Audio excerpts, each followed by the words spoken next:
Hi friends, welcome to online session of Learn Alive. KTET Category 3 Physical Science-ലെ wave എന്ന ടോപ്പിക്കിൻ്റെ second പാർട്ടാണ് നമ്മൾ ഇന്ന് discuss ചെയ്യുന്നത്. Reflection and transmission of A wave. ഒരു വേവിൻ്റെ റിഫ്ലക്ഷനെ കുറിച്ചും ട്രാൻസ്മിഷനെ കുറിച്ചുമാണ് ഇവിടെ കൊടുത്തിരിക്കുന്നത്. അതായത് റിഫ്ലക്ഷൻ എന്ന് പറഞ്ഞാൽ എന്താണ്? നമ്മൾ ഓൾറെഡി ലൈറ്റിൻ്റെ കാര്യത്തിൽ കണ്ടതല്ലേ? റിഫ്ലക്ട് ചെയ്യാന്ന് പറഞ്ഞാൽ എന്താ? ഏതെങ്കിലും ഒരു ബൗണ്ടറി തട്ടി തിരിച്ച് ആ മീഡിയത്തിലേക്ക് തന്നെ വരിക. അതാണ് റിഫ്ലക്ഷൻ എന്ന് പറയുന്ന പ്രോസസ്സ്. ട്രാൻസ്മിഷൻ എന്ന് പറഞ്ഞാൽ എന്ത് ചെയ്യണം? ആ ബൗണ്ടറിനെ ഓവർകം ചെയ്തത് അടുത്ത മീഡിയത്തിലേക്ക് പാസ് ചെയ്ത് പോവുക. അവിടെയാണ് ട്രാൻസ്മിഷൻ എന്ന് പറഞ്ഞിരിക്കുന്നത്. അപ്പോൾ വേവിനകത്ത് എന്തൊക്കെയുണ്ട്? റിഫ്ലക്ഷനും ഉണ്ട്, ട്രാൻസ്മിഷനും ഉണ്ട്. അപ്പോൾ ഇവിടെ കൊടുത്തിരിക്കുന്നത് വേവിൻ്റെ പ്രോപ്പർട്ടീസ് നമ്മൾ ഓൾറെഡി കണ്ടു അല്ലേ? അപ്പോൾ ആ ഓരോ പ്രോപ്പർട്ടിക്കും എന്ത് മാറ്റമാണ് സംഭവിക്കുന്നത് ഈ റിഫ്ലക്ഷൻ നടക്കുമ്പോഴും ട്രാൻസ്മിഷൻ നടക്കുമ്പോഴും? അതാണ് ഇവിടെ കൊടുത്തിരിക്കുന്നത്. അപ്പോൾ നോക്കിയാൽ ഫസ്റ്റ് പ്രോപ്പർട്ടി ഇവിടെ കൊടുത്തിരിക്കുന്നത് വേവ് സ്പീഡ്. ഈ വേവ് സ്പീഡ് എന്ന് പറയുന്നത് മീഡിയത്തിനെ ഡിപ്പെൻഡ് ചെയ്യുന്ന ഒരു കാര്യമാണ്. ഓക്കെ, ഇപ്പം നമ്മളിപ്പോൾ കൺസിഡർ ചെയ്യാണ് ഒരു ടേബിളിൽ ഒരു ഗ്ലാസ് സ്ലാബ് വെച്ചിരിക്കുകയാണ്. അതിലേക്ക് ഒരു വേവ് പാസ് ചെയ്ത് പോവുകയാണെങ്കിൽ റിഫ്ലക്ഷൻ എന്ന് പറഞ്ഞാൽ എന്താ സംഭവിക്കുന്നത്? ആ ഗ്ലാസ് സ്ലാബിൻ്റെ ആ ബൗണ്ടറി വരെ ചെന്നിട്ട് എന്ത് ചെയ്യും? അകത്തെ തട്ടിയിട്ട് അത് റിഫ്ലക്ട് ചെയ്ത് തിരിച്ച് പോരുക ചെയ്യുന്നത്. അവിടെയാണ് റിഫ്ലക്ഷൻ എന്ന് പറയുന്നത്. അപ്പോൾ ഈ വേവ് സ്പീഡ് എന്ന് പറയുന്നത് മീഡിയത്തിനെ ഡിപ്പെൻഡ് ചെയ്യുന്നുണ്ട്. റിഫ്ലക്ഷൻ്റെ കേസിൽ എന്ത് സംഭവിക്കും? അത് എയറിൽ കൂടെ മാത്രമേ ട്രാവൽ ചെയ്ത് പോകുന്നുള്ളൂ. അത് റിഫ്ലക്ട് ചെയ്ത് തിരിച്ച് ആ എയറിലേക്ക് തന്നെ വരികയാണ്. സോ അവിടെ എന്താ സംഭവിക്കുന്നത്? വേവ് സ്പീഡ് എന്ന് പറയുന്നത് റിഫ്ലക്ഷൻ്റെ കേസിൽ സെയിം ആയിരിക്കും. ഓക്കെ, ഇൻസിഡൻറ്റ് വേവിനും റിഫ്ലക്റ്റഡ് വേവിൻ്റെയും വേവ് സ്പീഡ് എന്ന് പറഞ്ഞാൽ അവിടെ സെയിം ആയിരിക്കും. എന്നാൽ ട്രാൻസ്മിഷൻ്റെ കേസിൽ എന്താ സംഭവിക്കുന്നത്? ആ വേവ് ആ എയർ മീഡിയത്തിൽ നിന്ന് എങ്ങോട്ടേക്ക് കടന്നു പോയി? അതൊരു ഗ്ലാസ് സ്ലാബിലേക്ക് കടന്നു പോയി. അപ്പോൾ എന്താ സംഭവിക്കുന്നത്? ആ മീഡിയം അവിടെ ചേഞ്ച് ചെയ്തു അല്ലേ? സോ ആ വേവിൻ്റെ വേവ് സ്പീഡിന് അവിടെ ചേഞ്ച് സംഭവിക്കും.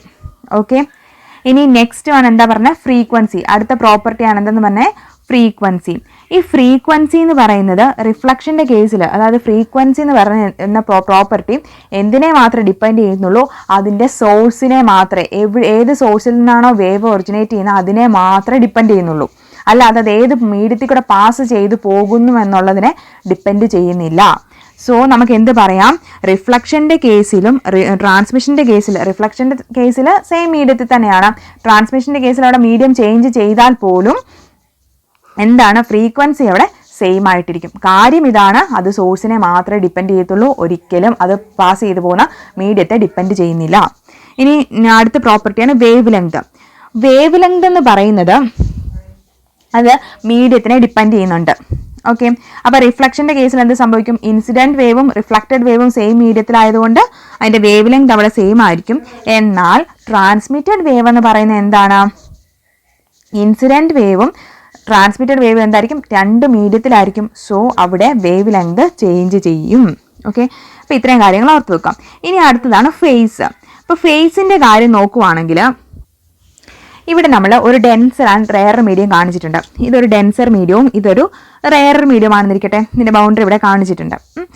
ഇവിടെ ഒരു വേവ് ഡെൻസർ മീഡിയത്തിൽ നിന്നും റെയറർ മീഡിയത്തിലേക്ക് പാസ് ചെയ്ത് പോകുന്നു. ഓക്കെ, ഡെൻസർ മീഡിയത്തിൽ നിന്ന് റെയർ മീഡിയത്തിലേക്ക് പാസ് ചെയ്ത് പോകുന്ന ഒരു വേവിനെ നമ്മളിവിടെ കൺസിഡർ ചെയ്യുകയാണ്. അതിനെന്ത് സംഭവിക്കാം? ട്രാൻസ്മിഷനും സംഭവിക്കാം, റിഫ്ലക്ഷനും സംഭവിക്കാം. ഇത് ട്രാൻസ്മിറ്റ് ചെയ്ത് പോവുകയാണെന്നുണ്ടെങ്കിൽ ഇങ്ങനെ പോകും അല്ലേ? ട്രാൻസ്മിറ്റ് ചെയ്ത് അത് റെയർ മീഡിയത്തിലേക്ക് പോയി. അപ്പോൾ അവിടെ ഫേസ് ചേഞ്ച് എന്ന് പറയുന്നത് 0 ആയിരിക്കും.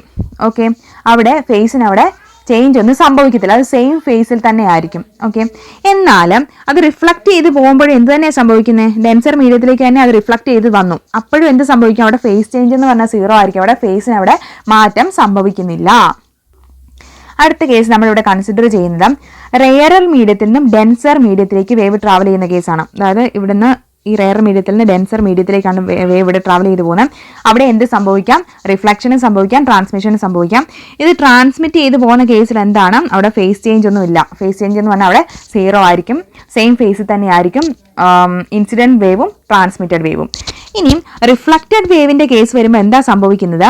റെയറർ മീഡിയത്തിൽ നിന്നും ഡെൻസർ മീഡിയത്തിലേക്ക് പോകുന്ന ഒരു വേവ് റിഫ്ലക്റ്റ് ചെയ്ത് വരികയാണെങ്കിൽ അതിനെന്ത് സംഭവിക്കും? ഒരു 180 ഡിഗ്രിയുടെ ഫേസ് ചേഞ്ച് അവിടെ ഉണ്ടായിരിക്കും. അത് ഔട്ട് ഓഫ് ഫേസ് ആണെന്ന് പറയാം. ഒരു 180 ഡിഗ്രിയുടെ ഫേസ് ചേഞ്ച് അവിടെ ഉണ്ടായിരിക്കും. ഇപ്പോൾ ഇവിടുത്തെ ഫേസ് ചേഞ്ച് എന്ന് പറഞ്ഞാൽ എത്ര ആയിരിക്കും? അപ്പം π ആയിരിക്കും. അപ്പോൾ ഇത്രയും കാര്യങ്ങൾ അവിടെ ഓർത്ത് വെക്കുക. ഇതാണ് നമ്മളിവിടെ കാണിച്ചിരിക്കുന്നത്. റിഫ്ലക്ഷൻ്റെ കേസിൽ എന്ത് സംഭവിക്കും? ഡെൻസറിൽ നിന്ന് റെയറിലേക്ക് വരുമ്പോൾ എന്താണ്? അവിടെ ഫേസ് എന്ന് പറഞ്ഞാൽ സെയിം ഫേസിൽ തന്നെ ആയിരിക്കും. എന്നാൽ റെയറിൽ നിന്ന് ഡെൻസറിലേക്ക് വരുമ്പോൾ എന്ത് സംഭവിക്കും? ഫേസ് അവിടെ ചേഞ്ച് ചെയ്യും. എത്രയാണ്? ഒരു 180 ഡിഗ്രി അല്ലെങ്കിൽ ഒരു പൈയുടെ ഡിഫറൻസ് അവിടെ ഉണ്ടാകും. ഓക്കെ. എന്നാൽ ട്രാൻസ്മിഷന്റെ കേസിൽ എന്താണ്? ഏത് മീഡിയത്തിൽ നിന്ന് ഏത് മീഡിയത്തിലേക്ക് പോയാലും അവിടെ ട്രാൻസ്മിറ്റ് ചെയ്തു പോകുന്ന വേവ്സ് എന്ന് പറയുന്നത് എന്തായിരിക്കും? സെയിം ഫേസിലായിരിക്കും. ഓക്കെ. ഇനി അടുത്തത് ആംപ്ലിറ്റ്യൂഡ്. ആംപ്ലിറ്റ്യൂഡ് എന്ന് പറഞ്ഞാൽ നമ്മൾ ഓൾറെഡി പറഞ്ഞു അല്ലേ, വേവിന്റെ പ്രോപ്പർട്ടീസ് പറയുന്ന കാര്യത്തിൽ നമ്മൾ പറഞ്ഞായിരുന്നു. ആംപ്ലിറ്റ്യൂഡ് എന്ന് പറയുന്ന ഒരു വേവിനകത്ത് എത്രത്തോളം എനർജി ഉണ്ടെന്ന്, എനർജി കണ്ടന്റിനെ കാണിക്കുന്നതാണ് ആംപ്ലിറ്റ്യൂഡ് എന്ന് പറഞ്ഞിരിക്കുന്നത്. അപ്പോൾ ഈ റിഫ്ലക്ഷന്റെ കേസിൽ എന്താ സംഭവിക്കുന്നത്? ലൈറ്റ് റേ ചെന്ന് ഒരു ബൗണ്ടറിയിൽ ചെന്ന് ഇൻസിഡന്റ് ചെയ്തു, അത് എന്നിട്ട് റിഫ്ലക്ട് ചെയ്ത് വരുവാണെന്നുണ്ടെങ്കിൽ ഫുള്ള് വേവ്സും, അതായത് ഇൻസിഡന്റ് വേവിന്റെ അത്രയും തന്നെ അത് റിഫ്ലക്ട് ചെയ്ത് വന്നില്ല, കുറച്ച് ട്രാൻസ്മിറ്റ് ചെയ്ത് പോയി എന്നുണ്ടെങ്കിൽ അവിടെ ആ റിഫ്ലക്റ്റഡ് വേവിന്റെ എനർജി എന്ന് പറഞ്ഞാൽ കുറയുമല്ലോ. കാരണം കുറച്ച് എന്ത് ചെയ്തു? ട്രാൻസ്മിറ്റ് ചെയ്ത് പോയി. ഓക്കെ. അപ്പോൾ എന്ത് സംഭവിക്കും? ഫുള്ളി അവിടെ റിഫ്ലക്ട് ചെയ്ത് തിരിച്ചു വരുവാണെങ്കിൽ എന്താണ്? അവിടെ ആംപ്ലിറ്റ്യൂഡ് എന്ന് പറഞ്ഞാൽ സെയിം ആയിട്ട് വരും. പക്ഷേ ഇൻസിഡന്റ് വേവിൽ നിന്ന് കുറച്ച് റിഫ്ലക്ട് ചെയ്യുകയും കുറച്ച് ട്രാൻസ്മിറ്റ് ചെയ്യുകയും ചെയ്ത് പോവുകയാണെന്നുണ്ടെങ്കിൽ ആ റിഫ്ലക്റ്റഡ് വേവിന്റെയും ട്രാൻസ്മിറ്റഡ് വേവിന്റെയും എനർജി എന്ന് പറഞ്ഞാൽ എന്തായിരിക്കും? അവിടെ കുറവായിരിക്കും.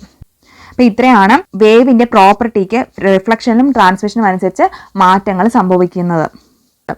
Next one, stationary or standing wave. നമ്മൾ ഓൾറെഡി പറഞ്ഞു അല്ലേ, അതായത് വേവിന്റെ എനർജിനെ ബേസ് ചെയ്ത് നമ്മൾ രണ്ടായിട്ട് ക്ലാസിഫൈ ചെയ്തിട്ടുണ്ട്. ഒന്ന് പ്രോഗ്രസീവ് വേവും മറ്റൊന്ന് സ്റ്റേഷനറി വേവും. ഓക്കെ. സ്റ്റേഷനറി വേവ് അല്ലെങ്കിൽ അതിന് മറ്റൊരു പേരാണ് സ്റ്റാൻഡിങ് വേവ് എന്ന് പറഞ്ഞിരിക്കുന്നത്. ഈ സ്റ്റേഷനറി വേവ് അല്ലെങ്കിൽ സ്റ്റാൻഡിങ് വേവ് എന്ന് പറഞ്ഞാൽ ഒരു സെയിം ടൈപ്സ് ഓഫ് വേവ്, അതായത് same amplitude, same frequency, same travelling speed, അത് സെയിം സ്പീഡ് ഉള്ള രണ്ട് വേവ്സ്. ഓക്കെ. അത് സ്ട്രെയിറ്റ് ലൈനിലാണ് പാസ് ചെയ്ത് പോകുന്നത്. അതിൻ്റെ പ്രത്യേകത എന്താണ്? ഓപ്പോസിറ്റ് ഡയറക്ഷനിലാണ്. അങ്ങനെയുള്ള രണ്ട് വേവ്സ് സൂപ്പർ ഇമ്പോസ് ചെയ്ത് ഫോം ചെയ്യുന്ന പുതിയ ഒരു വേവിനെ നമ്മൾ എന്തെന്ന് പറയുന്നത്? സ്റ്റേഷനറി വേവ് അല്ലെങ്കിൽ സ്റ്റാൻഡിങ് വേവ് എന്ന് പറയുക. ഓക്കെ. ഓർത്ത് വെക്കുക. അതിൻ്റെ എന്തൊക്കെയാണ്? ആംപ്ലിറ്റ്യൂഡും ഫ്രീക്വൻസിയും സ്പീഡും അവിടെ സെയിം ആയിരിക്കും. അങ്ങനെയുള്ള രണ്ട് വേവ്സ് ഓപ്പോസിറ്റ് ഡയറക്ഷനിൽ പോയിട്ട് സൂപ്പർ ഇമ്പോസ് ചെയ്ത് ഫോം ചെയ്യുന്ന പുതിയ വേവിനെ നമ്മൾ എന്തെന്ന് പറയുന്നത്? സ്റ്റേഷനറി വേവ് അല്ലെങ്കിൽ സ്റ്റാൻഡിങ് വേവ് എന്ന് പറയുന്നത്. അപ്പം നമ്മൾ ഓൾറെഡി വേവിൻ്റെ ഇക്വേഷൻ നമ്മൾ കണ്ടിരുന്നു അല്ലേ. അപ്പം ഫസ്റ്റ് കേസിലെ wave y1 is equal to a sin kx minus omega T എന്ന് വേവ് ഇക്വേഷൻ കൊടുത്തിരിക്കുന്നു. രണ്ടാമത്തെ കേസിൽ എന്താണ്? y2 is equal to a sin kx plus omega T എന്ന് കൊടുത്തിരിക്കുന്നു. നമ്മൾ ഓൾറെഡി പറഞ്ഞു ഇവിടെ ഫസ്റ്റ് കേസിൽ y1 എന്ന് പറഞ്ഞാൽ എന്താണ്? kx മൈനസ് ഒമേഗ ടി ആണ് കൊടുത്തിരിക്കുന്നത്. സോ നമുക്ക് എന്തെന്ന് പറയാം? അത് പോസിറ്റീവ് എക്സ് ഡയറക്ഷനിലായിരിക്കും പ്രൊപ്പഗേറ്റ് ചെയ്ത് പോവുക. എന്നാൽ kx പ്ലസ് ഒമേഗ ടി എന്ന് പറഞ്ഞാൽ എന്തായിരിക്കും? ആ വേവ് നെഗറ്റീവ് എക്സ് ഡയറക്ഷനിലായിരിക്കും പ്രൊപ്പഗേറ്റ് ചെയ്ത് പോവുക എന്ന് മനസ്സിലാക്കുന്നത് എന്താണ്? ഓപ്പോസിറ്റ് ഡയറക്ഷനിലാണ് അത് രണ്ടും കൂടാണ് സൂപ്പർ ഇമ്പോസ് ചെയ്യുന്നത്. സോ നമുക്ക് റിസൾട്ടന്റ് വേവ് ഇക്വേഷൻ എന്ന് പറഞ്ഞാൽ എങ്ങനെ എഴുതാം? y is equal to y1 plus y2 ആണ്. നമ്മളിതിനെ ആഡ് ചെയ്യുന്നു. നമുക്ക് കിട്ടുന്ന റിലേഷൻ എന്ന് പറഞ്ഞാൽ y is equal to 2a sin kx cos omega T. ഇതായിരിക്കും നമുക്ക് കിട്ടുന്ന ഇക്വേഷൻ. എന്തിൻ്റെ? സ്റ്റാൻഡിങ് വേവിൻ്റെ ഇക്വേഷൻ എന്ന് പറഞ്ഞിരിക്കുന്നു. ഓക്കെ. സ്റ്റാൻഡിങ് വേവിൻ്റെ ജനറൽ ഇക്വേഷൻ എന്താണെന്ന് ഓർത്ത് വെക്കുക. y is equal to 2a sin kx cos omega T.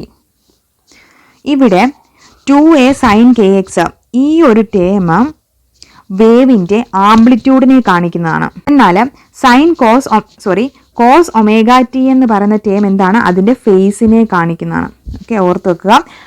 Standing വേവിൻ്റെ ജനറൽ ഇക്വേഷനിൽ y is equal to 2a sin kx cos omega T എന്നതിൽ 2a sin kx എന്ന് പറയുന്ന ടേം അതിൻ്റെ ആംപ്ലിറ്റ്യൂഡിനെയും കോസ് ഒമേഗ ടി എന്ന് പറയുന്ന അതിൻ്റെ ഫേസിനെയും കാണിക്കുന്നതാണ്.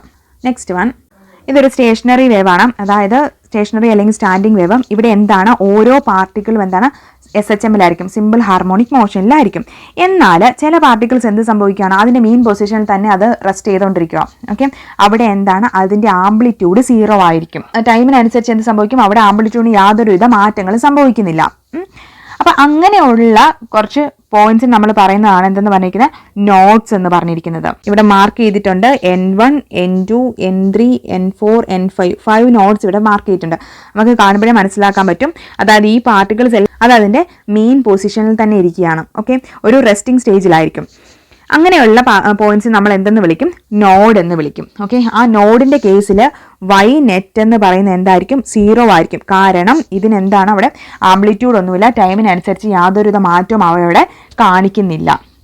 N1 മുതൽ N3 വരെയുള്ളതാണ് എന്തെന്ന് പറഞ്ഞിരിക്കുന്നത് വേവ് ലെങ്ത് എന്ന് പറഞ്ഞിരിക്കുന്നത് അല്ലെ. ഒരു ഫുൾ വേവിന്റെ വേവ് ലെങ്ത് എന്ന് പറയുന്നത് ലാംഡ എന്ന് പറയുന്നത് N1 to N3 ആണ്. ഓക്കെ, സോ നമുക്ക് എന്ത് പറയാം, ഈ നോഡ് കാണപ്പെടുന്ന ഏതൊക്കെ പൊസിഷനിലാണ്? ഫസ്റ്റ് 0 പൊസിഷനിൽ വരാം. അതുപോലെ എവിടെ വരാം? λ/2 അല്ലേ, ഈ ഒരു ഡിസ്റ്റൻസ് λ/2 അല്ലേ, 0 λ/2 വരുന്നു. അടുത്ത എവിടെ വരാം? ലാംഡയിൽ വരാം. ഇവിടെ ഫുൾ വന്ന് ഇവിടെ ലാംഡയിൽ വരാം. അടുത്ത എന്താണ്? 3 λ/2 ഫോം ചെയ്യുക. അടുത്ത 2 ലാംഡയിലായിരിക്കും. അപ്പൊ ഈ ഒരു പൊസിഷനിലായിരിക്കും എന്ത് സംഭവിക്കുന്നത്? ഈ നോഡുകൾ കാണപ്പെടുന്നത്. ഇനിയും മറ്റു ചില പോയിന്റ്സ് എന്ന് പറഞ്ഞാൽ എന്താണ്? മാക്സിമം ആംപ്ലിറ്റ്യൂഡിലെത്തും. ഓക്കെ, ഈ മീഡിയത്തിലെ ചില പോയിന്റ്സ് എന്താണ്? ചില പാർട്ടിക്കിൾസ് മാക്സിമം ആംപ്ലിറ്റ്യൂഡിലെത്തും. അങ്ങനെ മാക്സിമം ആംപ്ലിറ്റ്യൂഡിൽ വരുന്ന പാർട്ടിക്കിൾസ് ഏത് പോയിന്റിലാണോ അതേ നമ്മൾ എന്തെന്ന് പറയും? ആന്റിനോഡ് എന്ന് പറയും. അതാണ് ഇവിടെ A1, A2, A3, A4 എന്ന് മാർക്ക് ചെയ്തിരിക്കുന്നത്. ഈ പർട്ടിക്കുലർ പോയിന്റിലുള്ള പാർട്ടിക്കിൾസിന് എന്ത് സംഭവിക്കും? മാക്സിമം ആംപ്ലിറ്റ്യൂഡ് ആയിരിക്കും. അത് അതിന്റെ പീക്ക് പൊസിഷനിലേക്ക് എത്തും. ഇനിയും അതിന്റെ പൊസിഷൻ നോക്കുവാണെങ്കിൽ ഇവിടെ N1 to N2 എന്ന് പറഞ്ഞാൽ λ/2 അല്ലേ. സോ അതിന്റെയും പകുതിയല്ലേ ഇവിടെ A1 എന്ന് പറഞ്ഞു കൊടുത്തിരിക്കുന്നത്. അപ്പം λ/4 ആയിരിക്കും ഇത്രയും ഡിസ്റ്റൻസ് എന്ന് പറഞ്ഞിരിക്കുന്നത്. ഓക്കെ, λ/4 ഫസ്റ്റ് ആന്റിനോഡ് വരിക. അടുത്ത ആന്റിനോഡ് എവിടെയായിരിക്കും? അപ്പം ഇവിടെ 1 λ/2 1 λ/4 2 λ/4 3 λ/4. അടുത്ത അപ്പോൾ എവിടെയായിരിക്കും? 3 λ/4 ഫോം ചെയ്യുക. അത് കഴിഞ്ഞ് അടുത്തത് ഏത് വരാം? 5 λ/4 അല്ലേ, കാരണം അടുത്ത 4th λ/4 ഇതാണ്, ഇത് 5th λ/4. സോ 5th λ/4 എന്ത് സംഭവിക്കുന്നത്? അടുത്ത ആന്റിനോഡ് ഫോം ചെയ്യുന്നത്. അപ്പം ഇതാണ് നോഡും ആന്റിനോഡും. ഓർത്തിരിക്കാൻ ഇത്രയേ ഉള്ളൂ. നോഡ്സ് എന്ന് പറഞ്ഞാൽ എന്താണ്? 0 ആംപ്ലിറ്റ്യൂഡ് റെസ്റ്റിംഗ് സ്റ്റേജിലിരിക്കുന്ന പോയിന്റ്സിനെ നമ്മൾ എന്തെന്ന് പറഞ്ഞാൽ നോഡെന്ന് വിളിക്കുക. മാക്സിമം ആംപ്ലിറ്റ്യൂഡ് വരുന്നതാണ് ആന്റിനോഡ്. ഫസ്റ്റ് ആന്റിനോഡ് എന്ന് പറഞ്ഞാൽ ഏത് ഡിസ്റ്റൻസിലായിരിക്കും? λ/4. പിന്നെ അതിന്റെ മൾട്ടിപ്പിൾസ് ആയിരിക്കും വരുന്നത്. λ/4 3 λ/4 5 λ/4 7 λ/4. ഈ ഒരു രീതിയിലായിരിക്കും ആന്റിനോഡ്സ് കാണപ്പെടുക. നോഡ്സിന്റെ കേസ് വരുമ്പോൾ എന്ത് സംഭവിക്കും? λ/2 അതവിടെ കാണപ്പെടുക. അതായത് λ/2 3 λ/2 2 λ ഇങ്ങനെയാണ് ഈ ഒരു ഡിസ്റ്റൻസിലായിരിക്കും നോഡ്സ് കാണപ്പെടുക. ഇവിടെ റെഡ് ഡോട്ടർ ലൈനിൽ 2 വേവ്സ് കാണിച്ചിട്ടുണ്ട്. അതായത് ഈ സ്റ്റേഷനറി വേവ്സിന്റെ 2 കമ്പോണന്റ് വേവ്സിനെയാണ് കാണിച്ചിരിക്കുന്നത്. ഓക്കെ, ഇങ്ങനെ ഒരു സ്റ്റേഷനറി വേവിന്റെ കമ്പോണന്റ് വേവ്സിനെ കൺസിഡർ ചെയ്താലും അവിടെ എന്ത് സംഭവിക്കായിരിക്കും? ആ സ്റ്റേഷനറി വേവിന്റെ നോഡ്സും ആന്റിനോഡ്സും തന്നെയായിരിക്കും എന്തിന്? അതിന്റെ കമ്പോണന്റ് വേവ്സിനും. അതിനവിടെ വേരിയേഷൻസ് ഒന്നും സംഭവിക്കുന്നില്ല. അതേ ഡിസ്റ്റൻസിൽ തന്നെ ആയിരിക്കും അവിടെ ആ നോഡ്സും ആന്റിനോഡ്സും കാണപ്പെടുന്നത്. ഇനി നമുക്ക് ഇതിന്റെ ഒരു ക്യാരക്ടറിസ്റ്റിക്സിലേക്ക് കടക്കാം. ഇക്കാര്യങ്ങളെല്ലാം ഇവിടെ പറഞ്ഞിട്ടുണ്ട്. അതായത് മീഡിയത്തിലെ സ്റ്റാൻഡിംഗ് വേവിന്റെ മീഡിയത്തിൽ എന്ത് സംഭവിക്കും? പെർമനന്റ് റെസ്റ്റിലിരിക്കുന്ന കുറച്ച് പോയിന്റ്സ് കാണും. അതിനെ നമ്മൾ എന്തെന്ന് പറഞ്ഞിരിക്കുന്നത്? നോഡ്സ് എന്ന് പറഞ്ഞിരിക്കുന്നത്. കൺസിക്യൂട്ടീവ് നോഡ്സിന്റെ ഡിസ്റ്റൻസ് എന്ന് പറയുന്നത് λ/2 ആയിരിക്കും. മാക്സിമം ആംപ്ലിറ്റ്യൂഡുള്ള പോയിന്റ്സിനെ നമ്മൾ എന്തെന്ന് പറയുന്നു? ആന്റി നോഡ്സ് എന്ന് പറയുന്നു. കൺസിക്യൂട്ടീവ് ആന്റി നോഡ്സിന്റെ ഡിസ്റ്റൻസ് എന്ന് പറഞ്ഞിരിക്കുന്നത് എത്രയായിരിക്കും? λ/2 ആയിരിക്കും. ഒരു സ്റ്റേഷനറി വേവിന്റെ കമ്പോണന്റ് വേവ്സിന് എന്തായിരിക്കും? അതിന്റെ അതേ വേവ് ലെങ്തും ടൈം പീരീഡും ഒക്കെ ആയിരിക്കും. ആ കാര്യങ്ങളെല്ലാം ഓർത്ത് വെക്കുക. ഇതെല്ലാം എന്താണ്? സ്റ്റേഷനറി വേവിന്റെ ക്യാരക്ടറിസ്റ്റിക്സ് ആണ്. ഇനി നമുക്ക് നോക്കാനുള്ള 2 കേസസ് ആണ്. സ്റ്റേഷനറി വേവ്സ് ആണ് സ്ട്രിങ്ങും സ്റ്റേഷനറി വേവ്സ് ആണ് ഓർഗൻ പൈപ്പും. സ്റ്റേഷനറി വേവ്സ് ആണ് ഓർഗൻ പൈപ്പ് എന്ന ഏരിയയിൽ നിന്ന് നമുക്ക് പ്രീവിയസ് ഇയർ ക്വസ്റ്റ്യൻ കണ്ടിട്ടുണ്ട്. സ്റ്റാൻഡിംഗ് വേവ്സ് ആണ് സ്ട്രിങ്. ഒരു സ്ട്രിങ്ങിന്റെ സ്റ്റാൻഡിംഗ് വേവ്സ് ആണ് കാണിച്ചിരിക്കുന്നത്. ബോത്ത് എൻഡും ഫിക്സ്ഡ് ആയിട്ടുള്ള ഒരു സ്ട്രിങ് ആണ് നമ്മളിവിടെ കൺസിഡർ ചെയ്തിരിക്കുന്നത്. ഓക്കെ, അപ്പം ഈ കേസിൽ എവിടെയാണോ ഫിക്സ്ഡ് ആയിരിക്കുന്നത് അവിടെ എന്തായിരിക്കും? നോഡ്സ് ആയിരിക്കും അല്ലേ. ആ ഒരു പോയിന്റിലെ പാർട്ടിക്കിൾസ് എന്ത് സംഭവിക്കും? അവിടെ ആംപ്ലിറ്റ്യൂഡ് എന്ന് പറഞ്ഞാൽ 0 ആയിരിക്കും. സോ അവിടെ അത് രണ്ടും എന്തായിരിക്കും? നോഡ് ആയിരിക്കും. ഇനി അതിന്റെ ഒരു മിഡിൽ പോർഷൻ ആയിരിക്കും എന്ത് സംഭവിച്ചിരിക്കുന്നത്? Antinode. നമുക്ക് ഇതായിരിക്കും എന്തെന്ന് പറഞ്ഞാൽ ആന്റി നോഡ് എന്ന് പറഞ്ഞിരിക്കുന്നത്. ഇവിടെ ആയിരിക്കും മാക്സിമം ആംപ്ലിറ്റ്യൂഡ് കാണിക്കുക. ഇനിയും ഈ സ്ട്രിങ്ങിന്റെ ലെങ്ത് എന്ന് പറഞ്ഞാൽ L എന്ന് കാണിച്ചിട്ടുണ്ട്. ഓക്കെ, നമ്മൾ ഓൾറെഡി കണ്ടിരുന്നു അല്ലേ? 2 കൺസിക്യൂട്ടീവ് നോഡ്സ് തമ്മിലുള്ള ഡിസ്റ്റൻസ് എന്ന് പറഞ്ഞാൽ എത്രയായിരിക്കും? λ/2 ആണെന്ന് നമ്മൾ ഓൾറെഡി കണ്ടു. നമ്മളിവിടെ സ്ട്രിങ്ങിന്റെ ഒരു ജനറൽ കേസ് കൺസിഡർ ചെയ്യുകയാണ്. അതായത് T ടെൻഷനുള്ള സ്ട്രിങ് അതിന്റെ മാസ് പെർ യൂണിറ്റ് ലെങ്ത് എന്ന് പറയുന്ന μ ആണെങ്കിൽ, അതായത് യൂണിറ്റ് ലെങ്തിൽ അതിന്റെ മാസ് എന്ന് പറയുന്ന μ ആണെങ്കിലും വേവ് ലെങ്ത് ലാംഡയുമായാലും അതിന്റെ ഫ്രീക്വൻസി ഓഫ് വൈബ്രേഷൻ നമുക്ക് ഇക്വേഷൻ അറിയാം അല്ലേ? F is equal to V/λ ആണ് ഫ്രീക്വൻസി ഇക്വേഷൻ. സോ അതിനെ നമ്മൾ സബ്സ്റ്റിറ്റ്യൂട്ട് ചെയ്യണം. V എന്ന് പറഞ്ഞാൽ എന്തായിരിക്കും? √T/μ ആയിരിക്കും. അതായത് √10 divided by mass per unit length μ ആയിരിക്കും. Okay, whole divided by lambda ആയിരിക്കും. ഇതാണ് എന്തെന്ന് പറഞ്ഞാൽ ഒരു സ്ട്രിങ്ങിന്റെ കേസിലെ ഫ്രീക്വൻസി ഓഫ് വൈബ്രേഷൻ എന്ന് പറഞ്ഞിരിക്കുന്നത്. ഇനി നമ്മൾ എന്ത് ചെയ്യണം? ഈ ഒരു ഇക്വേഷനിൽ നമ്മൾ ഫിക്സ്, അതായത് 2 എൻഡ് ഫിക്സ്ഡ് ആയിട്ട് വെച്ചിരിക്കുന്ന ഒരു സ്ട്രിങ്ങിന്റെ കേസ് നമ്മൾ കൺസിഡർ ചെയ്യണം. ഇവിടെ ലെങ്ത് എന്ന് പറഞ്ഞാൽ എന്തായി? λ/2 ആണ്. So L is equal to lambda by 2 എന്ന് നമുക്ക് എഴുതാമല്ലോ. ഇതിൽ നിന്നും ലാംഡ എന്ന് പറയുന്നത് നമുക്ക് എന്ത് കിട്ടും? ഈസ് ഈക്വൽ ടു 2L ആണ്. ഓക്കെ, അപ്പോൾ ഇതെന്ത് ചെയ്യാം? നമുക്ക് ബേസിക് ഇക്വേഷനിലേക്ക്, നമുക്ക് ജനറൽ ഇക്വേഷനിലേക്ക് നമുക്ക് സബ്സ്റ്റിറ്റ്യൂട്ട് ചെയ്യാം. So F is equal to നമുക്ക് എന്ത് കിട്ടും? 1/2L into root of T by mu എന്ന് കിട്ടും. ഓക്കെ, അപ്പോൾ ഇവിടെ എന്താണ്? രണ്ട് എൻഡ് ഫിക്സ്ഡ് ആയിട്ടുള്ള ഒരു സ്ട്രിങ്ങിൻ്റെ ഫസ്റ്റ് കേസ് എന്ന് പറഞ്ഞിരിക്കുന്നത് F is equal to 1/2L into root of T by mu ആയിരിക്കും. ഓക്കെ, ഇവിടെ എഫ് എന്ന് പറഞ്ഞാൽ എന്താണ്? V/2L എന്ന് നമുക്ക് ഒറ്റയടിക്ക് എഴുതാമല്ലോ. വി എന്ന് പറഞ്ഞാൽ എന്താ? Root of T divide by mu ആണല്ലോ. So F is equal to V/2L ആയിരിക്കും. ഓക്കെ, അപ്പം ഈ ഒരു ഫ്രീക്വൻസിയെ നമ്മൾ എന്തെന്ന് പറയുന്നത്? ഫണ്ടമെൻ്റൽ ഫ്രീക്വൻസി അല്ലെങ്കിൽ ഹാർമോണിക് ഫ്രീക്വൻസി എന്ന് പറയും. ഓക്കെ, അപ്പം ഫണ്ടമെൻ്റൽ ഫ്രീക്വൻസി അല്ലെങ്കിൽ ഹാർമോണിക് ഫ്രീക്വൻസി എന്ന് പറയുന്നത് നമുക്ക് എന്ത് എഴുതാം? F is equal to V/2L ആയിരിക്കും. ഇത് ഓർത്ത് വെക്കുക. ഇനി സ്ട്രിങ്ങിൻ്റെ സെക്കൻഡ് കേസ് എടുക്കുവാണ്. അതായത് നമ്മളിവിടെ കൺസിഡർ ചെയ്യുന്ന സെക്കൻഡ് ഹാർമോണിക്. ഓക്കെ, ഇതിനെ നമ്മൾ ഓൾറെഡി കണ്ട എന്തായിരുന്നു? ഫസ്റ്റ് ഹാർമോണിക് അല്ലെങ്കിൽ ഫണ്ടമെൻ്റൽ ഫ്രീക്വൻസി നമ്മളിപ്പോൾ കണ്ടിരുന്നു. ഇനി അടുത്ത എന്താണ്? സെക്കൻഡ് ഹാർമോണിക് ആണ്. സെക്കൻഡ് ഹാർമോണിക്കിൻ്റെ കേസിൽ എന്താണ്? ഫസ്റ്റ് നോഡ് ഇവിടെ ഉണ്ട്, സെക്കൻഡ് നോഡ് ഇതാണ്, തേർഡ് നോഡ് ആണ്. 3 നോഡ്സും ഉണ്ട്, 2 ആൻറ്റി നോഡ്സും ഉണ്ട്.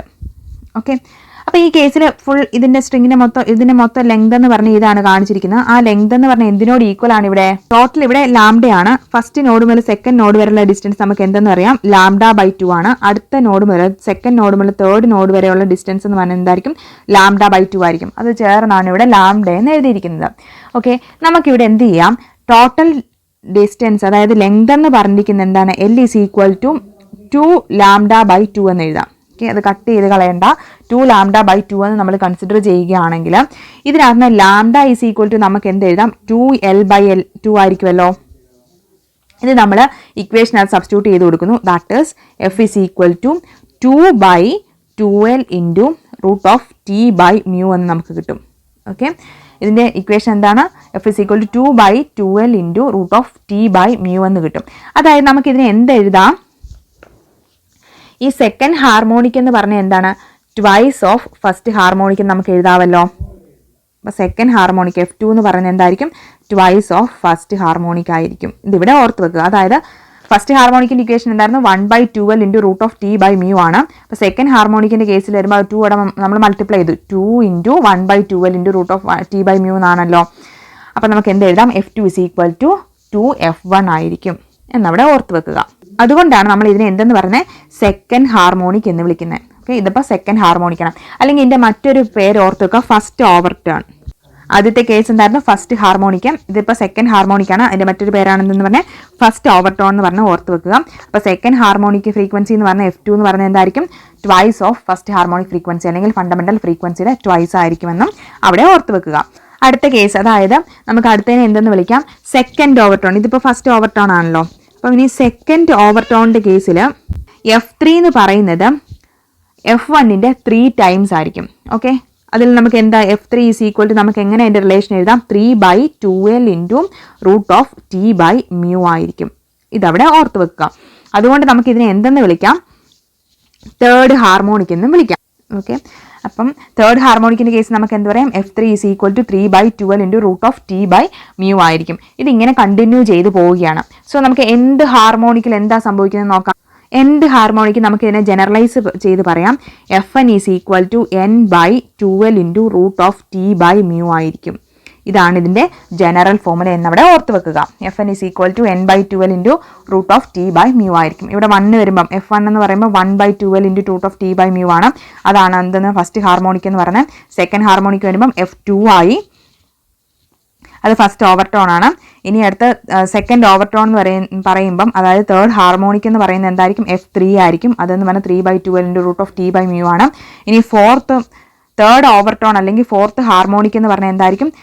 F4 ആയിരിക്കും, which is equal to 4/2L into root of T by mu ആയിരിക്കും. ഇങ്ങനെ ഇത് കണ്ടിന്യൂ ചെയ്ത് പോവുകയാണ് ചെയ്യുന്നത്. അപ്പോൾ സ്ട്രിങ്ങിൻ്റെ കേസിലെ ജനറൽ ഇക്വേഷൻ ഇതാണെന്ന് ഓർത്ത് വെക്കുക. Okay, next one, vibration of air column. നമ്മൾ അടുത്ത് നോക്കാൻ പോകുന്ന എയർ കോളത്തിൻ്റെ കേസാണ് നോക്കുന്നത്. ഇവിടെ വൈബ്രേഷൻ ഓഫ് എയർ കോളം അല്ലെങ്കിൽ വൈബ്രേഷൻ ഓഫ് ഓർഗൻ പൈപ്പ് എന്ന് പറഞ്ഞിരിക്കുന്നത് എന്തായിരിക്കും? ഈ സ്റ്റേഷനറി വേവ്സിൻ്റെ എക്സാമ്പിളാണ്. ഈ ഓർഗൻ പൈപ്പ് കൊണ്ട് ഉദ്ദേശിക്കുന്നത് ഇത്രയേ ഉള്ളൂ, എന്താ, ഒരു സിലിണ്ടറിക്കൽ ട്യൂബാണ്.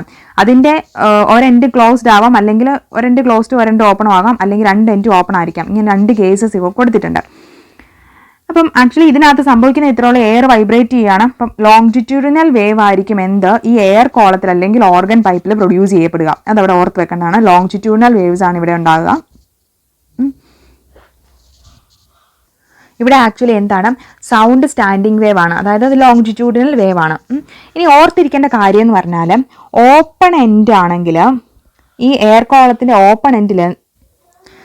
എയർ കോളത്തിൻ്റെ അല്ലെങ്കിൽ ഓർഗൻ പൈപ്പിൻ്റെ ഓപ്പൺ എൻഡ് എന്ന് പറഞ്ഞിരിക്കുന്നത് എന്തായിരിക്കും, ആൻറ്റിനോഡ്. ഓപ്പൺ എൻഡിൽ ആൻറ്റിനോഡും ക്ലോസ്ഡ് എൻഡിൽ എന്തായിരിക്കും, നോഡുമായിരിക്കും. ഓക്കെ, ആ കാര്യം ഓർത്ത് വെക്കുക. ഓപ്പൺ ഓർഗൻ പൈപ്പ് എന്ന് പറഞ്ഞാൽ ഇതേ ഉദ്ദേശിക്കുന്നുള്ളൂ, ഇങ്ങനെ ഒരു സിലിണ്ടർ ആയിരിക്കും ഓപ്പൺ ഓർഗൻ പൈപ്പ് എന്ന് പറഞ്ഞാൽ. എന്നാൽ ക്ലോസ്ഡ് എന്ന് പറയുമ്പോൾ എന്താ സംഭവിക്കുന്നത്, അതിൻ്റെ ഓരോ എൻഡ് എന്ന് പറഞ്ഞിരിക്കുക എന്തായിരിക്കും, ക്ലോസ്ഡ് ആയിരിക്കും. മറ്റേ എൻഡ് ഓപ്പൺ ആയിരിക്കും, ഒരൊറ്റ എൻഡ് മാത്രമേ അവിടെ ക്ലോസ്ഡ് ആയിട്ടിരിക്കത്തുള്ളൂ. ഓക്കെ, ഇത് ഓപ്പൺ, ഇത് ക്ലോസ്ഡ്. ഓക്കെ, ഈ 2 കേസസ് ആണ് നമുക്കിവിടെ നോക്കാനുള്ളത്. നമ്മൾ ആദ്യം കൺസിഡർ ചെയ്യുന്ന ക്ലോസ്ഡ് ഓർഗൻ പൈപ്പാണ്. ക്ലോസ്ഡ് ഓർഗൻ പൈപ്പിൻ്റെ ഫസ്റ്റ് കേസ് എന്ന് പറഞ്ഞാൽ എന്താണ്, ഫണ്ടമെന്റൽ അല്ലെങ്കിൽ ഫസ്റ്റ് ഹാർമോണിക്. ഇവിടെ നമ്മൾ ഓൾറെഡി പറഞ്ഞു എന്താ, ഓപ്പൺ എൻഡിൽ ആൻറ്റിനോഡ് ആയിരിക്കും. സോ ഇവിടെ ആൻറ്റിനോഡ് ആയിരിക്കും, ക്ലോസ്ഡ് എൻഡിൽ നോഡ്സും ആയിരിക്കും, ആണല്ലോ. സോ ആ ടോട്ടൽ ഡിസ്റ്റൻസ് എന്ന് പറഞ്ഞാൽ എന്തായിരിക്കും, λ/4 ആയിരിക്കും. സോ നമുക്ക് ഇതിൻ്റെ ലെങ്ത് എന്ന് പറയുന്ന L എന്തായിട്ട് എഴുതാം, L = λ/4 ആയിരിക്കും. ഈ റിലേഷനിൽ നിന്ന് നമുക്ക് λ എന്ത് എഴുതാം, λ = 4L ആയിരിക്കും. ഓക്കെ, ഇവിടെ λ എന്ന് പറയുന്നത് 4L ആണ്. ഇനി എന്ത് സംഭവിക്കണം, ഇതിൻ്റെ സ്പീഡ് എന്ന് പറഞ്ഞിരിക്കുന്നത് ചേഞ്ച് ചെയ്യുന്നില്ല, കാരണം സെയിം മീഡിയത്തിൽ തന്നെ അല്ലേ പോയിക്കൊണ്ടിരിക്കുന്നത്. സോ സ്പീഡ് ഇവിടെ എല്ലാ കേസിലും എന്ത് തന്നെയാണോ, v തന്നെയാണ് നമ്മളിവിടെ കൺസിഡർ ചെയ്യുന്നത്. സോ ഇതിൻ്റെ ഫ്രീക്വൻസി F = നമുക്ക് എന്ത് എഴുതാം, v/λ ആണ്. ഇതിനാണ് നമ്മൾ സബ്സ്റ്റിറ്റ്യൂട്ട് ചെയ്യണം. അതായത് v ഇവിടെ ചേഞ്ച് ഒന്നും സംഭവിക്കുന്നില്ല, λ എന്താണ്, 4L ആണ്. സോ ഇതിൻ്റെ ഫണ്ടമെന്റൽ ഫ്രീക്വൻസി എന്ന് പറയുന്നത് F = v/4L ആയിരിക്കും. ഓക്കെ, ക്ലോസ്ഡ് ഓർഗൻ പൈപ്പിൻ്റെ ഫണ്ടമെന്റൽ ഫ്രീക്വൻസി എന്ന് പറയുന്നത് F = v/4L ആയിരിക്കും. ഓക്കെ, ഇതിനെ നമ്മൾ എന്തെന്ന് പറയുന്നു, ഫസ്റ്റ് ഹാർമോണിക് എന്ന് പറയുന്നു. നമുക്കിനി അടുത്ത കേസ് നോക്കാം. നെക്സ്റ്റ് കേസ് ഫസ്റ്റ് ഓവർടോൺ ആണ്. ഈ ഫസ്റ്റ് ഓവർടോണിൽ നമ്മളിവിടെ ഓപ്പൺ എൻഡിൽ എന്ത് സംഭവിക്കും, ആൻറ്റിനോഡാണ്. സോ ക്ലോസ്ഡ് എൻഡ് ഇവിടെ നോഡ് മാർക്ക് ചെയ്തിട്ടുണ്ട്, അതിൻ്റെ ഇടയ്ക്ക് വേറെ നോഡും ഒരു ആൻറ്റിനോഡും കൂടെ ഉണ്ട്. ഓക്കെ, ഇതായിരിക്കും ഫസ്റ്റ് ഓവർടോണിൽ സംഭവിക്കുക. ഇനി ഇവിടെ നമ്മൾ ഇതിൻ്റെ ഡിസ്റ്റൻസിൽ നോക്കുകയാണെങ്കിൽ ഫസ്റ്റ് കേസിൽ ഇവിടെ എന്താണ്, ഒരു λ/4 ഉണ്ട്. നെക്സ്റ്റ് കേസിൽ ഇവിടെ λ/2 മാർക്ക് ചെയ്തിട്ടുണ്ട്. സോ നമുക്ക് ഇതിൻ്റെ ടോട്ടൽ ഡിസ്റ്റൻസ് L = അല്ലെങ്കിൽ ടോട്ടൽ ലെങ്ത് L എന്ന് പറയുന്നത് എന്ത് എഴുതാം, 3 λ/4 ആയിരിക്കുമല്ലോ. അത് കാൽക്കുലേറ്റ് ചെയ്യാനായിട്ട് എളുപ്പത്തിന് എപ്പോഴും ഓർത്ത് വെച്ചാൽ മതി. നോഡും ആൻറ്റിനോഡും തമ്മിലുള്ള ആ ഒരു ഡിസ്റ്റൻസ് എന്ന് പറയുന്നത് λ/4 ആയിരിക്കും. നോഡും ആൻറ്റിനോഡും തമ്മിലുള്ള ഡിസ്റ്റൻസ് ആണ്. നോഡും ആൻറ്റിനോഡും നമ്മുടെ ഡിസ്റ്റൻസ് λ/4 ആണ്. സോ ഇവിടെ അടുത്ത കേസിൽ എന്ത് സംഭവിക്കും, ഇവിടെ വരെ എന്താണ്, എഗെയിൻ ഒരു λ/4 വരും. പിന്നെ അടുത്ത കേസിൽ പിന്നെ എന്താണ്, ഒരു λ/4 കൂടെ വരും. അപ്പോൾ എത്ര λ/4 ആയി, 3 λ/4 ആയി. ഓക്കെ, സോ ഇവിടെ ലെങ്ത് എന്ന് പറഞ്ഞാൽ എന്താണ്, 3 λ/4 നമുക്ക് കിട്ടും. ഇതിൽ നിന്നും λ = 4L/3 ആയിരിക്കുമല്ലോ. ഇനി നമ്മൾ എന്ത് ചെയ്യാണ്, ഫ്രീക്വൻസിയുടെ ഇക്വേഷനിലേക്ക് നമ്മൾ ഇതിനെ സബ്സ്റ്റിറ്റ്യൂട്ട് ചെയ്ത് കൊടുക്കുകയാണ്. ഇവിടെ F = എന്താണ്, v/λ ആയിരിക്കും. സോ വിക്ക് ഇവിടെ ചേഞ്ച് ഒന്നും സംഭവിക്കുന്നില്ല, സെയിം മീഡിയം ആയതുകൊണ്ട് v/λയുടെ ഇക്വേഷൻ എന്താണ്, 4L/3 ആണ്. നമുക്ക് എങ്ങനെ അറേഞ്ച് ചെയ്ത് എഴുതാം, 3v/4L ആയിരിക്കും. ഓക്കെ, ഇതായിരിക്കും എന്തെന്ന് പറഞ്ഞിരിക്കുന്നത്, ഫസ്റ്റ് ഓവർടോണിലെ ഫ്രീക്വൻസി എന്ന് പറഞ്ഞിരിക്കുന്നത്. അപ്പം നമുക്കിതിനെ എന്ത് എഴുതാം, ഇപ്പം F3 ആണെങ്കിൽ ഇതിന് നമുക്ക് എന്ത് എഴുതാം, F3 = 3f1 എന്ന് പറഞ്ഞു. അതായത് ഇവിടെ F3 എന്ന് മാർക്ക് ചെയ്യാനുള്ള കാര്യമെന്ന് പറയുന്നത് ഈ ഫസ്റ്റ് ഓവർടോൺ എന്ന് പറയുന്നത് ഇവിടെ തേർഡ് ഹാർമോണിക് ആണ്. ഇതിനെ എന്താണ്, തേർഡ് ഹാർമോണിക് എന്ന് വിളിക്കുന്നത്. കാര്യം എന്തെന്ന് പറഞ്ഞാൽ ഇതിൻ്റെ ഫണ്ടമെന്റൽ ഫ്രീക്വൻസിയുടെ 3 ടൈംസ് ആണിത്. ഓക്കെ, തൊട്ടടുത്ത കേസിൽ അതായത് ഫണ്ടമെന്റൽ ഫ്രീക്വൻസി ഫോം ചെയ്ത് കഴിഞ്ഞ് തന്നെ അടുത്ത ഫസ്റ്റ് ഓവർടോണിൽ തന്നെ എന്ത് ചെയ്യണം, ആ 3 ടൈംസ് കയറി വന്നു. സോ അതിനെ നമ്മൾ എന്തെന്ന് പറയുന്നു, തേർഡ് ഹാർമോണിക് എന്ന് വിളിക്കുന്നു. ഓക്കെ, അപ്പോൾ F3 = 3f1 ആണ് ഇവിടെ ഫോം ചെയ്യുന്നത്. ഇതെന്ന് പറഞ്ഞാൽ ഫണ്ടമെന്റൽ ഫ്രീക്വൻസിയുടെ 3 ടൈംസ് ആണ്. സോ ഇതിനെ നമ്മൾ എന്തെന്ന് വിളിക്കുന്നു, തേർഡ് ഹാർമോണിക് എന്ന് വിളിക്കുന്നു. അപ്പോൾ ഇനി അടുത്ത കേസ്, അതായത് സെക്കൻഡ് ഓവർടോൺ വരുമ്പോൾ അതെന്തായിരിക്കും, ഫിഫ്ത്ത് ഹാർമോണിക് അല്ലേ ഫോം ചെയ്യുക. സോ അപ്പോൾ ഉള്ള ഫ്രീക്വൻസി F5 എന്ന് പറയുന്നത് എന്തായിരിക്കും, 5 ടൈംസ് f1 ആയിരിക്കും. ആ കാര്യം അവിടെ ഓർത്ത് വെക്കാം. ഇനി തേർഡ് ഓവർടോൺ എന്ന് പറയുമ്പോൾ അവിടെ എന്തായിരിക്കും, 7th ഹാർമോണിക് ആയിരിക്കും അവിടെ ഫോം ചെയ്യുക. സോ F7 എന്ന് പറയുന്നത് എന്തായിരിക്കും, 7f1 ആയിട്ട് അവിടെ കിട്ടുന്നുണ്ട് തേർഡ് ഓവർടോണിൽ. അപ്പോൾ ആ കാര്യങ്ങൾ അവിടെ ഓർത്ത് വെക്കുക. അപ്പോൾ ഇതിൽ നമുക്ക് മനസ്സിലാക്കാനുള്ള കാര്യം എന്ന് പറഞ്ഞാൽ എന്താണ്, ക്ലോസ്ഡ് എൻഡ് ഓർഗൻ പൈപ്പിൽ എന്താണ്, ഓഡ് ഹാർമോണിക്സ് മാത്രമേ അവിടെ ഫോം ചെയ്യുന്നുള്ളൂ എന്ന് ഓർത്ത് വെക്കുക. ഓട്ടെ, F1, F3, F5, F7 അങ്ങനെ ഓഡ് ഹാർമോണിക്സ് മാത്രമേ അവിടെ ഫോം ചെയ്യുന്നുള്ളൂ. ഏതിൻ്റെ കേസിൽ? ക്ലോസ്ഡ് ഓർഗൻ പൈപ്പിൻ്റെ കേസിൽ. Okay, next one open organ pipe. Open organ pipe നമ്മൾ ഓൾറെഡി കണ്ടു അല്ലേ, രണ്ട് എൻഡും എന്തായിരിക്കും? ഓപ്പൺ ആയിരിക്കും. അപ്പോൾ ആ കേസിൽ എന്താണ് സംഭവിക്കുന്നത്? ഓപ്പൺ ആയിട്ടുള്ള ഏരിയയിൽ നമ്മൾ എന്താ പറഞ്ഞിരിക്കുന്നത്? ആന്റിനോഡ് ഫോം ചെയ്യുന്ന പറഞ്ഞിരിക്കുന്നത്. സോ ഇവിടെ ആന്റിനോഡ് ആയിരിക്കും, രണ്ട് ഓപ്പൺ എൻഡിലും ആന്റിനോഡാണ്, നടുക്കൊരു നോഡ് ഇവിടെ ഫോം ചെയ്യുന്നുണ്ട്. സോ ഇതിനകത്ത് ഇവിടെ ടോട്ടൽ ലെങ്ത് എന്ന് പറയുന്നത് നമുക്ക് എന്ത് എഴുതാം? L ഈസ് ഈക്വൽ ടു 2 λ/4 ആയിരിക്കുമല്ലോ. അതായത് ഇവിടെ ഫസ്റ്റ് കേസിൽ ഇവിടെ വരെ λ/4 ആണ്. നമ്മൾ ഓൾറെഡി പറഞ്ഞു ഒരു നോഡും ആന്റിനോഡും തമ്മിലുള്ള ഒരു ഡിസ്റ്റൻസ് എന്ന് പറഞ്ഞാൽ λ/4 ആണ്. ഇവിടെ എന്ത് ചെയ്യും? എഗെയിൻ ഒരു λ/4 കൂടെ വരുന്നുണ്ട്. അപ്പോൾ എന്താണ് സംഭവിക്കുന്നത്? ലെങ്ത് എന്ന് പറയുന്നത് 2 λ/4 ആയിരിക്കും. ഓക്കെ, അപ്പം ഇതിനകത്തുനിന്ന് നമ്മൾ എന്ത് ചെയ്യുകയാണ്? ലാംഡ ഈസ് ഈക്വൽ ടു എന്താ? 4L/2 എന്ന് കിട്ടും. നമ്മൾ ജനറൽ ഇക്വേഷനിലേക്ക് സബ്സ്റ്റിറ്റ്യൂട്ട് ചെയ്യണം. F is equal to V/λ. So നമുക്ക് എന്താണ് ആൻസർ കിട്ടുന്നത്? V divided by 4L/2 which is equal to 2V divided by 4L ആയിരിക്കും. Otherwise we can write it as V/2L. Okay, F is equal to V/2L എന്നായിരിക്കും നമുക്ക് കിട്ടുന്നത്. അപ്പോൾ നമുക്ക് എന്ത് മനസ്സിലാക്കാൻ പറ്റും? ഓപ്പൺ ഓർഗൻ പൈപ്പിന്റെ കേസിൽ എന്തായിരിക്കും ഫണ്ടമെന്റൽ ഫ്രീക്വൻസി എന്ന് പറഞ്ഞാൽ F is equal to V/2L ആയിരിക്കും. ക്ലോസ്ഡ് ഓർഗൻ പൈപ്പിന്റെ കേസിൽ ഫണ്ടമെന്റൽ ഫ്രീക്വൻസി എന്തായിരുന്നു? V/4L ആയിരുന്നു. ഓപ്പൺ ഓർഗൻ പൈപ്പിന്റെ കേസിൽ എന്താ സംഭവിക്കുന്നത്? V/2L ആണെന്ന് ഓർത്തു വെക്കുക. നെക്സ്റ്റ് കേസ് എന്താണ്? First overtone. ഓപ്പൺ ഓർഗൻ പൈപ്പിന്റെ കേസിലെ ഫസ്റ്റ് ഓവർടോൺ ആണ് നമ്മൾ നോക്കുന്നത്. ഇവിടെ എന്താണ് ലെങ്ത് എന്ന് പറയുന്നത്? നമുക്ക് എങ്ങനെ കിട്ടും? ടോട്ടൽ ലെങ്ത് ഇവിടെ മാർക്ക് ചെയ്തിട്ടുണ്ട്. ഇതിനകത്ത് ഇവിടെ ഒരു ആന്റിനോഡ് ഫോം ചെയ്യുന്നുണ്ട്. ഇഗെയിൻ രണ്ട് നോഡ്സ് ഉണ്ട്, ഒരു ആന്റിനോഡ് ഉണ്ട്, ഇവിടെയും ഒരു ആന്റിനോഡ് ഫോം ചെയ്യുന്നുണ്ട്. ഓക്കെ, അപ്പം ഈ കേസിൽ എന്താ സംഭവിക്കുന്നത്? ഈ ഡിസ്റ്റൻസ് നമ്മൾ ഓൾറെഡി പറഞ്ഞ പോലെ നോഡും ആന്റിനോഡും നമ്മളുടെ ആ ഒരു ഡിസ്റ്റൻസ് എന്ന് പറഞ്ഞാൽ λ/4 ആണ്. സോ ഇവിടെ എത്ര λ/4 ഫോം ചെയ്യുന്നുണ്ട്? 4 λ/4 ആണ് നമ്മളിവിടെ ഫോം ചെയ്യുന്നത്. So L is equal to 4 λ/4 എന്ന് നമുക്ക് എഴുതാനായിട്ട് പറ്റും. ഇവിടുത്തെ ഡിസ്റ്റൻസ് എന്ന് പറഞ്ഞാൽ നമുക്ക് എന്ത് എഴുതാം? L ഇസ് ഈക്വൽ ടു 4 λ/4 അല്ലേ. ഇനി നമുക്കിതിനെ ഒന്ന് അറേഞ്ച് ചെയ്ത് എഴുതുന്നത് എങ്ങനെയെന്ന് വെച്ച് കഴിഞ്ഞാൽ ഇതിനകത്ത് ലാംഡ ഈസ് ഈക്വൽ ടു നമുക്ക് എന്ത് എഴുതാം? 4L/4 ആയിരിക്കും. ഇനി ഇതിനകത്ത് ഫ്രീക്വൻസി എന്ന് പറഞ്ഞാൽ F is equal to V/λ ആയിരിക്കുമല്ലോ. ഇത് നമുക്ക് സബ്സ്റ്റിറ്റ്യൂട്ട് ചെയ്യുമ്പോൾ നമുക്ക് കിട്ടുന്ന 4V/4L എന്നായിരിക്കും. ഓക്കെ, അപ്പോൾ ഇതിനകത്ത് കട്ട് ചെയ്ത് നമ്മൾ 2V/2L എന്ന് എഴുതുക. ഓക്കെ, 2V/2L എന്ന് നമ്മൾ ഇതിനെ അറേഞ്ച് ചെയ്യുവാണെങ്കിൽ നമുക്ക് ഇതിനെ എങ്ങനെ എഴുതാം? 2 × V/2L എന്ന് എഴുതാം. ഓക്കെ, 2 × V/2L എന്ന് നമുക്ക് ഇതിനെ അറേഞ്ച് ചെയ്ത് എഴുതാനായിട്ട് പറ്റും. അപ്പോൾ ഫസ്റ്റ് ഓവർടോണിൻ്റെ കേസിൽ നമുക്ക് കിട്ടുന്ന ഫ്രീക്വൻസി എന്ന് പറയുന്നത് F1 നമുക്ക് കൊടുക്കുകയാണെങ്കിൽ നമുക്ക് F1 ഈസ് ഈക്വൽ ടു നമുക്ക് എന്ത് എഴുതാം? 2F എന്ന് എഴുതാമല്ലോ. അതായത് ഫണ്ടമെന്റൽ ഫ്രീക്വൻസിയുടെ ട്വൈസ് ആയിരിക്കും എന്ത് സംഭവിക്കുന്നത്? ഫസ്റ്റ് ഓവർടോണിൽ നമുക്ക് കിട്ടുന്നത്. ഓക്കെ, അപ്പോൾ നോക്കിയാൽ ഇവിടെ നമ്മൾ F2 is equal to 2F1 ആണല്ലോ കിട്ടിയത്. സോ നമുക്ക് ഇതിനെ എന്തെന്ന് വിളിക്കാം? സെക്കൻഡ് ഹാർമോണിക് എന്ന് വിളിക്കാം. ഓക്കെ, അപ്പോൾ ഈ ഓപ്പൺ എൻഡഡ് ഓർഗൻ പൈപ്പിൻ്റെ കേസിലെ ഫസ്റ്റ് ഓവർടോൺ എന്ന് പറയുന്നത് എന്താണ്? സെക്കൻഡ് ഹാർമോണിക് ആണ്. ഫസ്റ്റ് ഓവർടോൺ എന്നുള്ളത് സെക്കൻഡ് ഹാർമോണിക് ആണെന്ന് അവിടെ ഓർത്ത് വെക്കുക. ഇനി അപ്പോൾ എന്താണ് സെക്കൻഡ് ഓവർടോൺ എന്ന് പറഞ്ഞാൽ എന്തായിരിക്കും? തേർഡ് ഹാർമോണിക് ആയിരിക്കും അല്ലേ. അപ്പം സെക്കൻഡ് ഓവർടോൺ അല്ലെങ്കിൽ തേർഡ് ഹാർമോണിക്കിൽ നമുക്ക് എന്ത് എഴുതാം? F3 is equal to 3 × F1 ആയിരിക്കും, which is equal to 3 × V/2L ആയിരിക്കും. ഓക്കെ, ഈ കാര്യം അവിടെ ഓർത്ത് വെക്കുക. അപ്പോൾ അടുത്തത് വരുമ്പോഴത്തേന് എന്താ സംഭവിക്കുന്നത്? തേർഡ് ഓവർടോൺ അല്ലെങ്കിൽ ഫോർത്ത് ഹാർമോണിക് ആയിരിക്കും സംഭവിക്കുന്നത്. ഇത്രയാണ് ഇവിടെ ഓപ്പൺ ഓർഗൻ പൈപ്പിൻ്റെയും ക്ലോസ്ഡ് ഓർഗൻ പൈപ്പിൻ്റെയും ഫണ്ടമെന്റൽ ഫ്രീക്വൻസിയുടെ കേസസ്. ഇവിടെ ഓർത്ത് വെക്കേണ്ട കാര്യം, ക്ലോസ്ഡ് ഓർഗൻ പൈപ്പിൻ്റെ കേസിൽ ഫണ്ടമെന്റൽ ഫ്രീക്വൻസി എന്നാൽ V/4L ആയിരുന്നു. ഓപ്പണിൽ വരുമ്പോഴത്തേന് അതെന്താണ്? V/2L ആയിട്ട് മാറുന്നുണ്ട്. ഇനി ക്ലോസ്ഡ് ഓർഗൻ പൈപ്പിൽ എന്താണ് സംഭവിക്കുന്നത്? ഫസ്റ്റ് ഓവർടോൺ എന്ന് പറഞ്ഞാൽ തേർഡ് ഹാർമോണിക് ആണ്. സെക്കൻഡ് ഓവർടോൺ വരുമ്പോൾ അത് ഫിഫ്ത്ത് ആയിട്ട് മാറും. അങ്ങനെ ഇവിടെ ഓഡ് നമ്പേഴ്സ് മാത്രമേ ഉണ്ടായിരിക്കത്തുള്ളൂ ക്ലോസ്ഡ് ഓർഗൻ പൈപ്പിൻ്റെ കേസിൽ. ഇനിയും ഓപ്പൺ ഓർഗൻ പൈപ്പിന്റെ കേസിൽ എന്താണ് സംഭവിക്കുന്നത്? ഫസ്റ്റ് ഓവർടോൺ എന്ന് പറഞ്ഞാൽ സെക്കൻഡ് ഹാർമോണിക് ആണ്, സെക്കൻഡ് ഓവർടോൺ എന്ന് പറഞ്ഞാൽ തേർഡ് ഹാർമോണിക് ആണ്. ഓർത്ത് വെക്കുക. പ്രീവിയസ് ഇയർ ക്വസ്റ്റ്യൻസിൽ ക്ലോസ്ഡ് ഓർഗൻ പൈപ്പ്സിനെ ബേസ് ചെയ്തിട്ട് ന്യൂമറിക്കൽ പ്രോബ്ലംസ് ചോദിച്ചിട്ടുണ്ട്. സോ ഈ ഇക്വേഷൻസ് എല്ലാം തന്നെ ഓർത്ത് വെക്കാനായിട്ട് ശ്രമിക്കുക.